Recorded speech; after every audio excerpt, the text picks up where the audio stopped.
நிறைய பேருக்கு வந்து பார்த்தீங்கன்னா நார்மல் நெக் கட் பண்ண தெரியும், நார்மல் ப்ளவுஸ் கட் பண்ணுவாங்க, நார்மல் சுடி கட் பண்ணுவீங்க. ஆனால் வந்து பார்த்தீங்கன்னா க்ளோஸ் நெக் போட் நெக்கெல்லாம் ரொம்ப கன்ஃபியூஷனாக இருக்கும். ஸோ நார்மல் நெக்கை வச்சு எப்படி க்ளோஸ் நெக்கு போட் நெக்கெல்லாம் ஈஸியாக கட் பண்ணலான்னு சொல்கிறேன். இப்போ பார்த்தீங்கன்னா இப்போ நான் நார்மலாக இந்த சுடியை வந்து நம்ம மார்க் பண்ணியிருக்கேன். நார்மல் அளவில் ஒரு சுடி இருக்குது. ஸோ அதை வந்து நான் எப்படி க்ளோஸ் நெக்காக கன்வெர்ட் பண்ணுறேன்னு பாருங்கள். இப்போ நான் நார்மலாக இங்கே ஷோல்டர் அளவு, நெக் அளவு, ஹார்மோல் அளவு எல்லாமே மார்க் பண்ணி முடிச்சிட்டேன். இப்போ அடுத்து வந்து நம்ம க்ளோஸ் நெக் இதுலேருந்து வரைகிறோம். என்ன ஒரு சின்ன மாற்றம் கொடுக்குறேன்னு பாருங்களேன். இப்போ பார்த்தீங்கன்னா ஷோல்டரோட அளவு வந்து அவங்களுக்கு 16 க்ளோஸ் நெக்குக்கு. ஸோ 8 வச்சுட்டேன். அதே மாதிரி இந்த இடத்துல 1 இன்ச் எக்ஸ்ட்ரா வைக்கிறேன். ஸோ நான் சொன்னேன் இல்லையா, க்ளோஸ் நெக்குக்கு 1 இன்ச் எப்பயுமே மேலே வைங்க அப்படின்னு சொல்லியிருக்கேன் இல்லையா. ஸோ அந்த 1 இன்ச் மேலே வச்சு கிராஸாக ஒரு கோடு போட்டுக்கோங்க.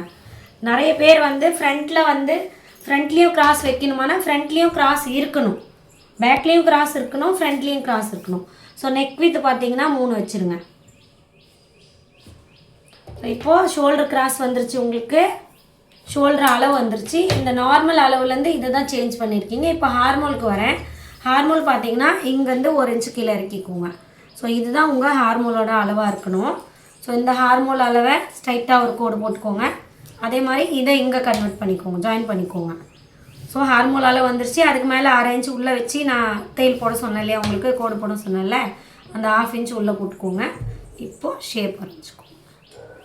ஸோ இப்போ இதில் என்ன மாற்றம் நான் கொடுத்துருக்கேன் அப்படின்னா, நார்மல் அளவை வச்சு நான் வந்து ஷோல்டரோட அளவை எக்ஸ்ட்ரா பண்ணியிருக்கேன். அதுக்கப்புறம் நெக் வித் எக்ஸ்ட்ரா கொடுத்துருக்கேன், ஷோல்டர் ஹைட் பண்ணியிருக்கேன், ஹார்மோலை 1 இன்ச்சு இறக்கியிருக்கேன். ஸோ அவ்வளோதான். பாடி லூஸ் எல்லாம் அதே தான் இருக்கும். நம்ம க்ளோஸ் நெக்கோ இல்லை போட் நெக்கோ இல்லை நம்ம ஸ்டிச் பண்ணும் போது நார்மல் அளவு, பாடி அளவெல்லாம் ஒரே மாதிரி தான் இருக்கும். நம்ம ஷோல்டரோட அளவு மட்டும்தான் மாறும். ஸோ நீங்கள் இதை வச்சு நிறைய கன்ஃபியூஷன் எடுக்கிறவங்களா இருந்தீங்கன்னா நீங்கள் இப்படி ஸ்டிச் பண்ணி பாருங்கள், உங்களுக்கு ஈஸியாக இருக்கும்.